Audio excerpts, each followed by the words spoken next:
बहुत समय पहले आगरा के पास बैमन नामक गांव में एक बहुत बड़े जिमींदार हुआ करते थे, जिनका नाम था गंगाराम।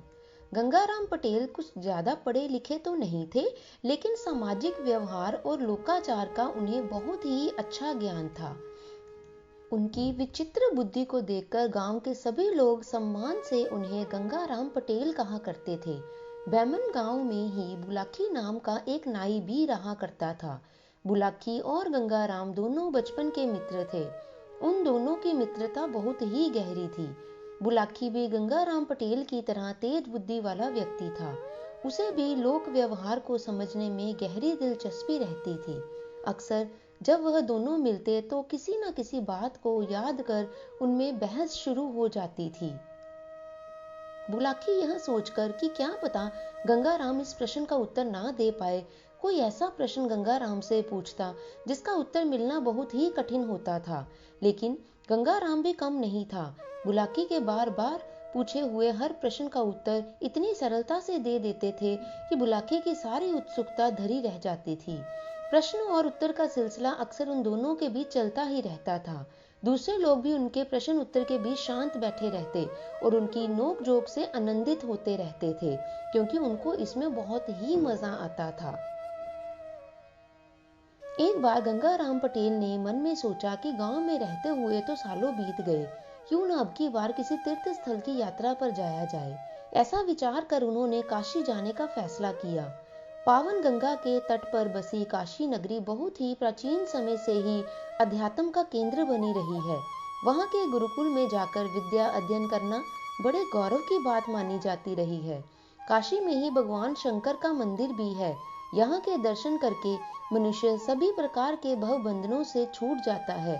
भगवान शंकर के दर्शन मात्र से प्राणियों को सभी प्रकार के पापों से मुक्ति मिल जाती है। यह सब बातें सोचकर गंगाराम पटेल ने बुलाकी नाई को बुलवाया और उससे कहा, बुलाकी, अगले सप्ताह मैं काशी जा रहा हूँ। यदि तुम चाहो तो मेरे साथ चलो। इच्छा तो मेरी भी बहुत है पटेल जी। बुलाकी बोला, मैं भी चाहता हूँ कि एक बार काशी जाकर गंगा में गोता अवश्य लगाऊं, वहाँ के पवित्र घाटों के दर्शन करूं, भगवान विश्वनाथ के मंदिर में जाकर भगवान शंकर के दर्शन करूं। मगर गंगाराम ने पूछा, मगर क्या? क्या कोई आर्थिक परेशानी है? यदि है तो मुझे बताओ, मैं उस परेशानी को हल करूंगा। यात्रा के लिए पैसे नहीं है क्या? यदि ऐसा है तो बताओ, बिल्कुल भी चिंता मत करो, मेरे पास पर्याप्त धन है, हमारी यात्रा सकुशल पूरी हो जाएगी।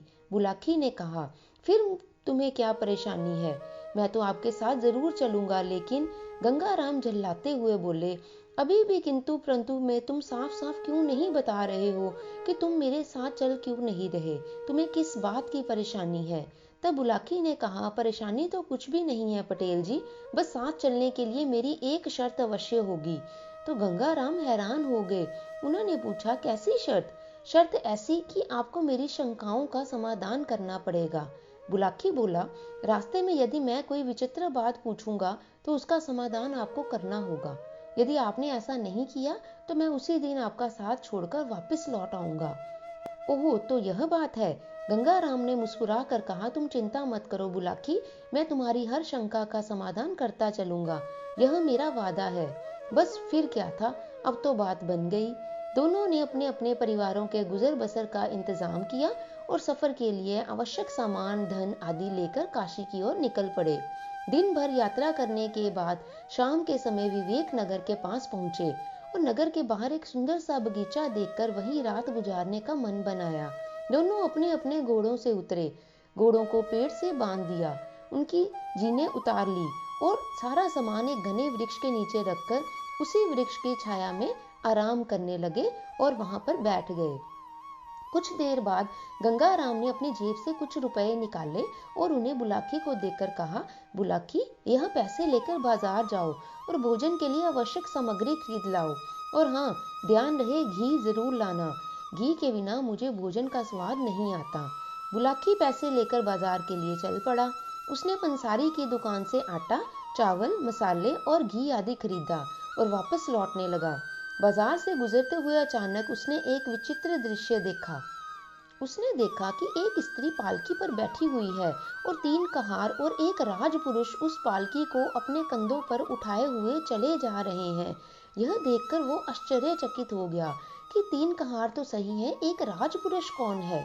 एक राजपुरुष किसी स्त्री की पालकी ढोए? यह उत्सुकता उसके चरम सीमा पर पहुंच गई।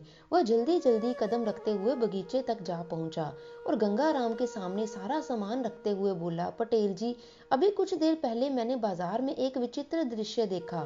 उसे देखकर मेरी उत्सुकता बढ़ गई है। मैं चाहता हूँ कि आप इसका रहस्य खोलकर मेरी उत्सुकता को शांत करें। यह कहकर बुलाकी रास्ते में जो कुछ देखा था वह सब गंगाराम को बता देता है। बुलाकी के मुंह से यह सब जानकर गंगाराम पटेल ने कहा, बुलाकी, इतने व्याकुल मत हो, जरा सब्र करो, तुम्हारी हर बात का उत्तर तुम्हें अवश्य मिलेगा। मैं तुम्हें इस रहस्य के बारे में अवश्य बताऊंगा, पर अभी नहीं, पहले भोजन बनाकर अपनी भूख मिटाएंगे। फिर रात को सोने से पहले मैं तुम्हें पालकी में बैठी उस स्त्री एवं उसकी पालकी को ढोते हुए राजपुरुष के विषय में बताऊंगा। अनमने भाव से बुलाकी ने अपना सिर हिलाकर अपनी सहमति दे दी। फिर वह भोजन की तैयारी में व्यस्त हो गया। भोजन के बाद जब गंगाराम अपने बिस्तर पर लेट गए तो बुलाकी ने उनके लिए हुक्का तैयार किया। गंगाराम ने हुक्का गुड़गुड़ाते हुए बुलाकी से कहा, हाँ तो बुलाकी, अब बताओ, तुम क्या पूछ रहे थे? अब तो सुन उस राजपुरुष और पालकी में बैठी उस स्त्री के विषय में, पर सावधान, ध्यान पूर्वक सुनते रहना और बीच बीच में हुंकार भी भरते रहना, जिससे कि मैं यह जान सकूं कि तू सचमुच ही गंभीरता पूर्वक मेरे द्वारा कहे हुए शब्दों को सुन रहा है। तूने हुंकार देना बंद किया तो मैं कहानी बीच में ही अधूरी छोड़कर सो जाऊंगा। मैं जागता रहूंगा पटेल जी, बुलाकी बोला। अब आप कहना तो शुरू कीजिए। यह कहकर बुलाकी नाई ने गंगाराम पटेल के पांव दबाने शुरू कर दिए। गंगाराम पटेल ने कहना आरंभ किया, बुलाकी, तो अब सुनो, ध्यान से सुनना। आज बाजार में तुमने जिस स्त्री को पालकी में बैठे हुए देखा था वह इस नगर की महारानी थी। उसका नाम है श्यामा देवी। जो राजपुरुष उसकी पालकी को कहारों के साथ अपने कंधे पर ढोकर ले जा रहा था वह इस नगर का राजा विष्णुदत्त था। अब तुम यह पूछोगे कि राजा को अपनी रानी को अपने कंधों पर ढोकर ले जाने की क्या जरूरत पड़ गई? तो इसके पीछे एक लंबी कहानी है। क्या तुम उस कहानी को सुनना पसंद करोगे? बुलाकी ने कहा, अवश्य महाराज, आप मुझे शुरू से इस पूरी कहानी को सुनाइए। मैं बहुत ही उत्सुक हूँ। मुझे इस कहानी को पूरी तरह से अच्छी तरह से सुनना है। ठीक है, तो फिर शुरू से ही सुनो। गंगाराम पटेल बोले और कहानी की शुरुआत करने लगे। बुलाकी, इस नगर के राजा की 3 रानियां हैं, जिनमें से बड़ी रानी का नाम श्यामा देवी, मंझली रानी का नाम ज्ञानवती तथा सबसे छोटी रानी का नाम सोमवती है। राजा विष्णुदत्त के पास भगवान का दिया सब कुछ था। उन्हें किसी बात की कमी नहीं थी, किंतु कोई संतान नहीं होने का दुख उन्हें रह रहकर कचोट रहा था। संतान की इच्छा से ही राजा ने 3 विवाह किए थे, लेकिन उन्हें उनकी किसी भी पत्नी से संतान का सुख नहीं मिला। राजा विष्णुदत्त इसी चिंता में घुलते रहते कि उनके बाद उनके राज्य का क्या होगा। उन्हें यह भी भय था कि यदि वे संतान रहित ही मर गए तो फिर उन्हें नरक में ही स्थान मिलेगा। राजा को सबसे अधिक प्रिय रानियों में से अपनी बड़ी रानी श्यामा देवी थी। राजा हर बात में उससे ही विचार विमर्श करते थे। इसी कारण राजा की दोनों छोटी रानियां रानी श्यामा देवी से ईर्ष्या रखती थी। वह मन ही मन उससे जलने लगी थी, लेकिन राजा के सामने श्यामा देवी की कोई बुराई नहीं कर पाती थी। बुलाकी, गंगाराम पटेल ने आगे बताया, कहावत है कि परमात्मा सच्चे हृदय से की गई प्रार्थना को एक न एक दिन अवश्य स्वीकार करते हैं। राजा विष्णुदत्त के साथ भी कुछ ऐसा ही हुआ। एक दिन ईश्वर ने उनकी प्रार्थना सुन ली। बड़ी रानी श्यामा देवी को गर्भ ठहर गया। यह जानकर राजा को बहुत प्रसन्नता हुई, किंतु उनकी दोनों छोटी रानियां जलन से जल उठी। उन्हें यह भय सताने लगा कि अब राजा की नजरों में श्यामा देवी का सम्मान और भी अधिक बढ़ जाएगा और उन्हें कोई पूछेगा भी नहीं। ईर्ष्या की इस भावना से प्रेरित होकर दोनों छोटी रानियां श्यामा देवी के प्रति एक षड्यंत्र बुनने में लग गई। मंझली रानी ज्ञानवती ने छोटी रानी सोमवती से कहा, सोमवती, यदि श्यामा देवी के संतान पैदा हो गई तो अपना तो बेड़ा गर्क ही हुआ समझो। फिर तो हमारी कोई भी कदर नहीं करेगा, हमारा मान सम्मान सब कम हो जाएगा समझो। राजा पहले से ही उस पर विशेष ध्यान देते थे, उसकी हर इच्छा को तत्काल पूरा करवा देते हैं। संतान हो जाने पर तो वे उस पर जान छिड़कने लगेंगे। हमारे कक्ष में तो वह अब कभी कभार ही आते हैं। संतान प्राप्ति के बाद तो वे हमारे पास बिल्कुल आना ही छोड़ देंगे।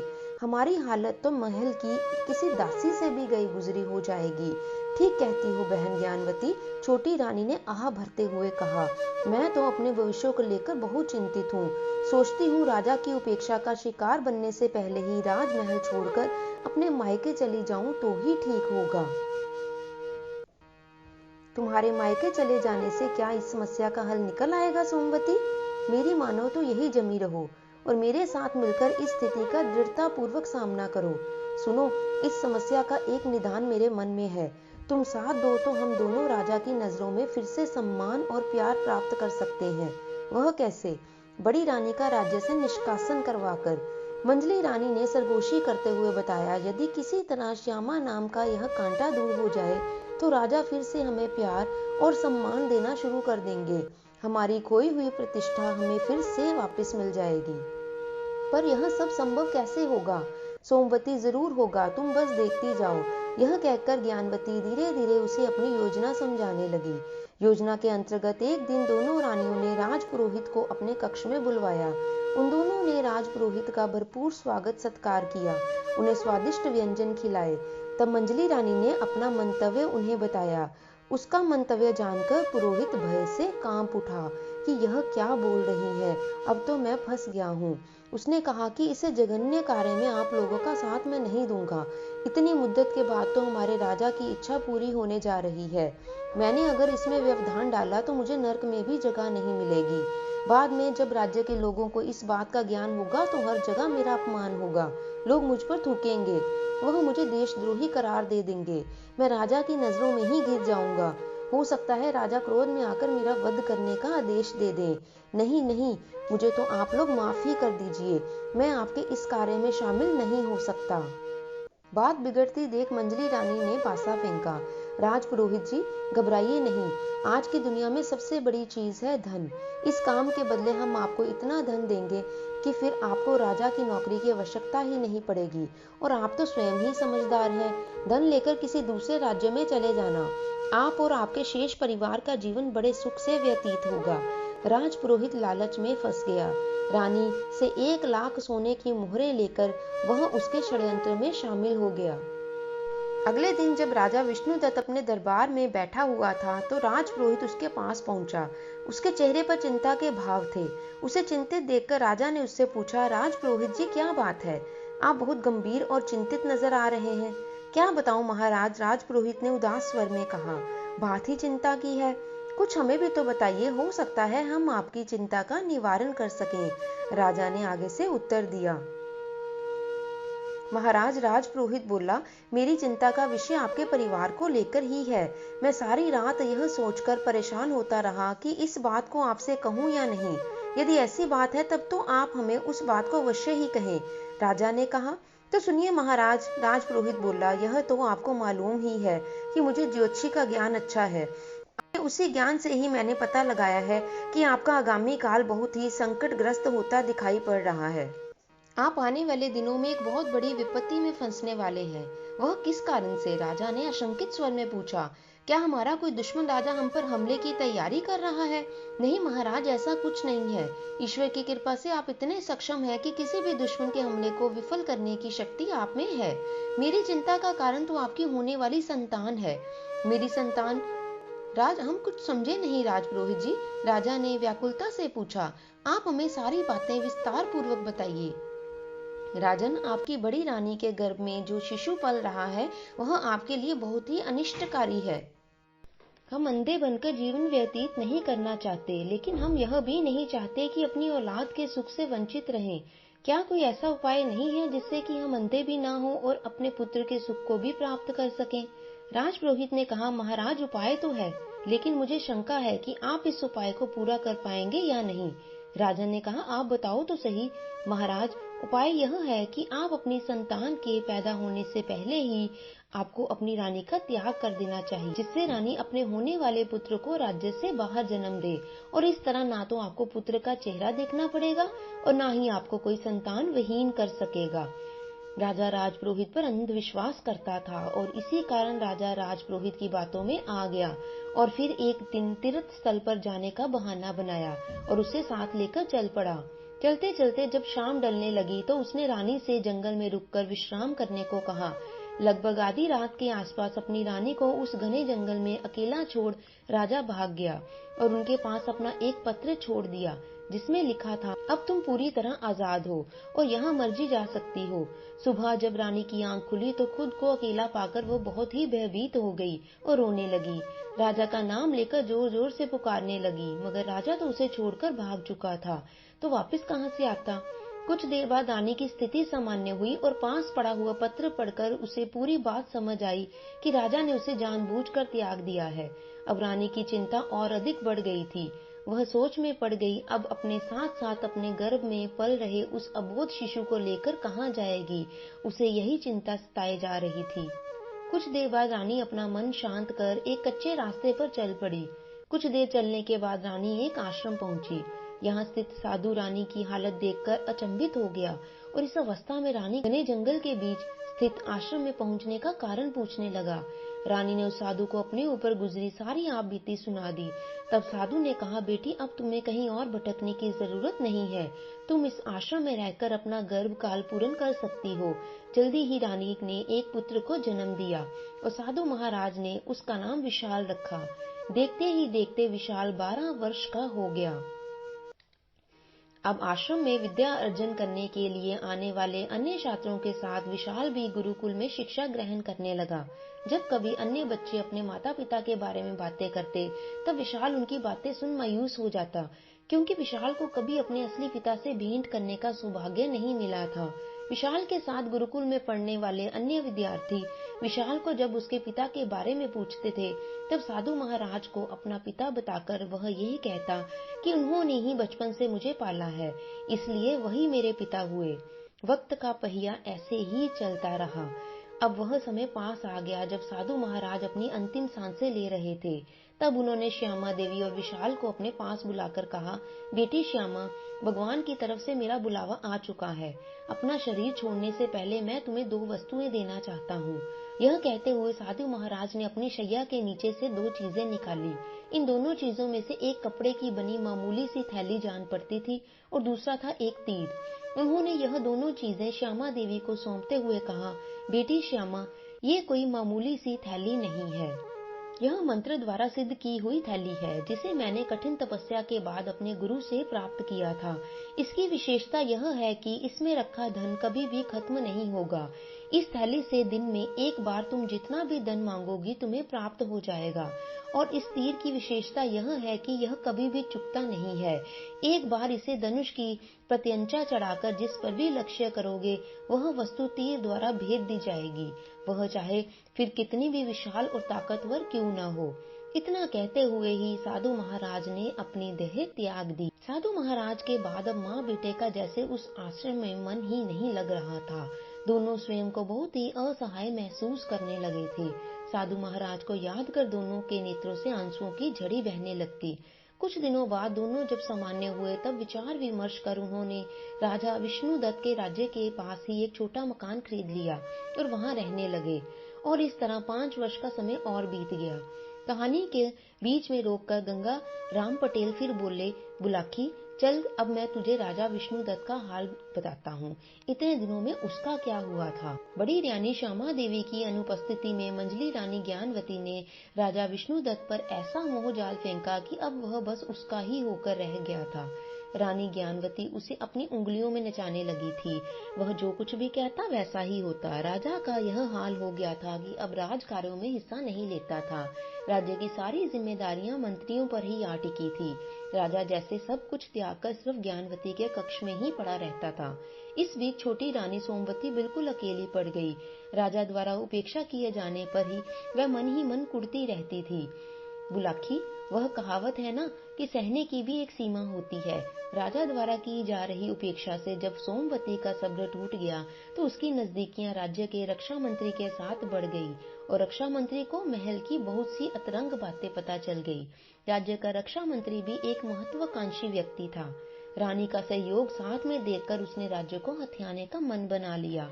रक्षा मंत्री ने पड़ोसी राज्य के राजा के पास अपना गुप्त संदेश भेजते हुए राज्य पर हमला करने का न्योता दिया और मदद स्वरूप अपनी सेना को सही मौका देकर हथियार डाल देने का विश्वास भी दे दिया। इस तरह विष्णुदत्त का राज्य शीघ्र ही उसके पड़ोसी राजा के कब्जे में आ जाएगा और इस तरह वे दोनों राज्यों को आधा आधा बांट लेते। विष्णुदत्त के रक्षा मंत्री का यह प्रस्ताव देखकर पड़ोसी राजा ने उसका प्रस्ताव खुशी खुशी स्वीकार कर लिया और सही समय देखकर विष्णुदत्त के राज्य पर हमला कर दिया। हमेशा की तरह राजा विष्णुदत्त उस समय अपने महल में रानी ज्ञानवती के साथ कक्ष में भोग विलास में मगन थे। तभी हाँफता हुआ एक प्रहरी आकर राजा को ये सूचना देता है कि दुश्मन राज्य ने उन पर हमला कर दिया है। यह सुनकर राजा कुछ क्षणों के लिए भौचक्का रह जाता है और फिर खुद को संभालते हुए तुरंत ही उठकर बाहर की ओर भागता हुआ शत्रुओं से लोहा लेने की तैयारी करने लगता है। आनन फानन में राजा सेना को युद्ध के लिए तैयार होने का आदेश दे देता है। दोनों राज्यों के बीच भीषण युद्ध होता है। बहुत मारकाट के बाद पूर्व की योजना के अनुसार रक्षा मंत्री ने जाकर राजा के सेनापति से कहा, सेनापति, क्यों व्यर्थ में अपने सैनिकों को मरवा रहे हो? दुश्मन की सेना बहुत बड़ी है, उनके पास हमसे भी अच्छे हथियार हैं। उचित यही होगा कि सेना को हथियार डालने का आदेश दे दें। नहीं मंत्री जी, मैं एक सैनिक हूँ, मर जाऊंगा लेकिन हथियार नहीं डालूंगा। हम सच्चे देशभक्त हैं। शत्रुओं को हमारी लाशों को लांघकर ही हमारे राज्य में प्रवेश करना होगा। हमारे जीते जी यह असंभव होगा। रक्षा मंत्री ने जब सेनापति की हिम्मत को भांप लिया तब उसने कहा, लेकिन मैं इस राज्य का रक्षा मंत्री हूँ। देश की सारी सेना मेरे अधीन है और मैं तुम्हें आदेश देता हूँ कि जैसा मैंने कहा है वैसा ही करो। मैं व्यर्थ में राज्य के नौजवानों को मरवाना पसंद नहीं करूंगा। रक्षा मंत्री के आदेश के बाद सेनापति मजबूर हो गया और उसने हथियार डाल दिए। राजा विष्णुदत्त जो मैदान के एक छोर में दुश्मनों से लोहा ले रहा था, वह एकाएक अपनी सेना को हथियार डालते देख अचंभे में पड़ गया। लेकिन इससे पहले कि वह अपनी सेना को शत्रु को खदेड़ने का आदेश देता, एक साथ दुश्मन के सैकड़ों सैनिकों ने राजा को तीनों ओर से घेर लिया और उसे बंदी बनाने का प्रयास करने लगे। ठीक उसी समय जब एक शत्रु सैनिक राजा को बंदी बनाने वाले थे, एक युवक तीर की तरह शत्रु के सैनिकों को चीरता हुआ राजा विष्णुदत्त के पास पहुंचा और उससे कहा, राजन, हथियार उठाइए। आपने युद्ध करना क्यों बंद कर दिया है? यह आपकी योग्यता के बिल्कुल ही अनुकूल नहीं है। राजा अभी भी उस झटके से उबर नहीं पाया था कि आखिर क्यों सेना ने एकाएक हथियार डाल दिए। उस युवक द्वारा कही हुई कोई भी बातें राजा की समझ में नहीं आ रही थी। फिर राजा उनका जवाब नहीं दे पा रहा था। युवक ने दुश्मन सेना को आगे आता हुआ देख खुद आगे बढ़कर राजा के हाथ से धनुष लेकर अपने थैले में पड़ा एक तीर निकाला और निशाना साधकर शत्रु सैनिकों पर छोड़ दिया। तीर सनसनाता हुआ शत्रुओं की ओर लपका। राजा और दुश्मन सैनिकों की आंखें आश्चर्य से फैल गई जब युवक द्वारा छोड़ा गया एक तीर 25 सैनिकों को एक साथ धराशायी कर वापस उस युवक के पास लौट आया। ऐसे ही युवक लगातार तीर चलाता रहा और तीर द्वारा गिराए जा रहे सैनिकों के शवों की संख्या बढ़ती जा रही थी। कुछ देर बाद यह हाल हुआ कि दुश्मन देश के सैनिक आश्चर्य से इन कारनामों को देखकर राजा को कैद में लेने का इरादा छोड़कर खुद अपनी जान बचाने के लिए वहां से भाग खड़े हुए। राजा विष्णुदत्त, जिन्हें अभी भी भरोसा नहीं हो रहा था जो उन्होंने अपनी आंखों से देखा, कि वो सच है कि या नहीं, या फिर ये कोई माया जाल है। अब राजा खुद को सचेत करते हुए युवक से पूछने लगते हैं, युवक, तुम कौन हो और यह चमत्कार तुमने कैसे कर दिखाया? राजन, यह सब इस चमत्कारी तीर के कारण संभव हुआ है। यह तो मात्र कुछ हजार सैनिक थे। अगर इससे भी बड़ी सेना होती तो ये तीर उन सभी का भी वध कर देता। कहते हुए युवक ने अपना तीर राजा को दिखाया। राजा उस युवक का बहुत ही आभारी था अतः उसने कहा, हे युवक, मैं तुम्हारी बहादुरी से बहुत ही प्रसन्न हूँ। अगर तुम सही समय पर नहीं पहुँचते तो यकीनन शत्रु सैनिक या तो मुझे कैद कर लेते या फिर मेरा वध कर देते। मैं तुम्हारा आभारी हूँ। कृपया मेरे साथ नगर चलो। युवक यह सुनकर प्रसन्नता के साथ उसके साथ नगर जाने के लिए तैयार हो गया। कहानी सुनाते हुए बीच में ही गंगाराम पटेल ने बुलाकी नाई से पूछा, क्या तुम समझ गए कि वो युवक कौन था? हाँ पटेल जी, विशाल के अलावा और कौन हो सकता है? वह युवक और वह तीर जिससे उसने इतनी विशाल सेना को खत्म कर दिया, उन्हीं साधु महाराज ने ही उन्हें दिया था। बिल्कुल ठीक समझे, वह युवक विशाल ही था। अब सुनो आगे की कहानी, कहकर गंगाराम पटेल आगे की कहानी सुनाने लगते हैं। बुलाकी युवक के आभार से दबा राजा विष्णुदत्त उसे अपने महल ले आया। यहाँ उसने युवक का खूब स्वागत किया, उसे एक उच्च आसन पर बैठा दिया और फिर पूछा, युवक अब तुम मुझे अपना नाम बताओ और अपने माता पिता के बारे में बताओ कि कौन हो तुम और वह कौन है और कहाँ रहते हैं। युवक ने बताया, राजन मेरा नाम विशाल है, मैं अपनी माता के साथ आपके नगर के निकट एक बस्ती में रहता हूँ। मेरी माता का नाम श्यामा देवी है। पिता का नाम बताने में मैं असमर्थ हूँ क्योंकि आज तक मैंने कभी भी उन्हें देखा ही नहीं है और मेरे बार बार आग्रह करने पर भी मेरी माता उनका नाम नहीं बताते हैं। विशाल के मुंह से श्यामा देवी का नाम सुनकर राजा विष्णुदत्त का कलेजा कुछ पल के लिए धड़क उठा। राजा मन में सोचने लगा, कहीं इस युवक की माता श्यामा देवी हमारी बड़ी रानी तो नहीं, जिन्हें गर्भावस्था की हालत में राजपुरोहित के कहने पर मैं जंगल में छोड़ आया था। और यह बहादुर युवक विशाल कहीं मेरा पुत्र तो नहीं, जिसके विषय में राजपुरोहित जी ने भविष्यवाणी की थी कि यदि अपने पुत्र का मुख देख लिया तो उसी समय जीवन भर के लिए अंधे हो जाओगे। मन में ऐसा विचार करते हुए राजा ने विशाल से अपनी माता के दर्शन करवाने का आग्रह किया। राजा की बात सुनकर विशाल ने कहा, क्यों नहीं महाराज, यह तो उनका अहोभाग्य होगा कि एक राजा अपनी प्रजा के एक साधारण से नागरिक से मिलने खुद उसके घर आए। विशाल बहुत ही खुशी के साथ विष्णुदत्त को अपने घर ले गया। राजा ने जो विशाल की मां श्यामा देवी को अपने सामने देखा तो एक नजर में ही उसे पहचान लिया। अचानक उसके मुंह से निकला, महारानी श्यामा देवी तुम? श्यामा देवी ने झुककर राजा के चरण छुए और बोली, हाँ महाराज, आपने ठीक पहचाना, मैं श्यामा देवी ही हूँ। मैं आपके चरणों की दासी वही श्यामा देवी हूँ। यह युवक विशाल आपका ही पुत्र है स्वामी। रानी श्यामा देवी रोने की आवाज लेकर बताती है कि यह अभागा एक ऐसा व्यक्ति है जो अभी तक अपने पिता के सुख से वंचित है। राजा लगातार अपने पिछले व्यवहार के लिए रानी श्यामा देवी से माफी मांग रहा था और कहने लगा, महारानी अब तक जो भी हो चुका है उसे भूल जाइए और अब महाराज के साथ महल में चलकर अपने पद को प्रतिष्ठित कीजिए। राजा की बात सुनकर श्यामा देवी कुछ बोलती है कि उससे पहले ही विशाल बोल पड़ता है, राजन मैं आपके साथ चलने के लिए तैयार हूँ, परंतु मैं जान चुका हूँ कि आप मेरे ही पिता हैं। किन्हीं कारणों से आपने गर्भावस्था में मेरी माता का त्याग कर दिया था। मैं उन कारणों को जानना नहीं चाहता, किंतु इतना अवश्य कहूंगा कि मेरी माता अब आपके राजमहल में सिर्फ एक ही शर्त पर वापस जाएगी। शशांक स्वर में राजा ने पूछा, कौन सी शर्त पर बेटा? आप स्वयं अपना कंधा लगाकर कहारों के साथ इन्हें पालकी में बिठाकर लेकर चलेंगे, तभी वह महल में जाएगी, वरना वो आपके साथ नहीं जाएगी। राजा अपने पुत्र की शर्त खुशी खुशी स्वीकार कर लेता है और रानी की पालकी ढोने के लिए तैयार हो जाता है। कहानी का समापन कर गंगाराम पटेल ने बुलाकी नाई से कहा, अब तो तुम समझ ही गए होगे कि पालकी में बैठी हुई वह प्रौढ़ स्त्री कौन थी और उसकी पालकी को कहारों के साथ ढोने वाला राजपुरुष कौन था। हाँ पटेल जी, बिल्कुल समझ गया और मेरी शंका का भी समाधान हो गया। अब मैं वापस जाने का विचार छोड़कर आपके साथ यात्रा को आगे पूरा करूंगा। तो ठीक है, अब तू भी सो जा और मुझे भी सोने दे, मुझे नींद आने लगी है, सुबह उठकर फिर से यात्रा शुरू करनी है। कहकर गंगाराम ने चादर ओढ़ ली और बुलाकी भी सोने की कोशिश करने लगा। दोस्तों, कहानी अच्छी लगी है तो लाइक और शेयर करें और कमेंट जरूर कीजिए। Thanks for watching.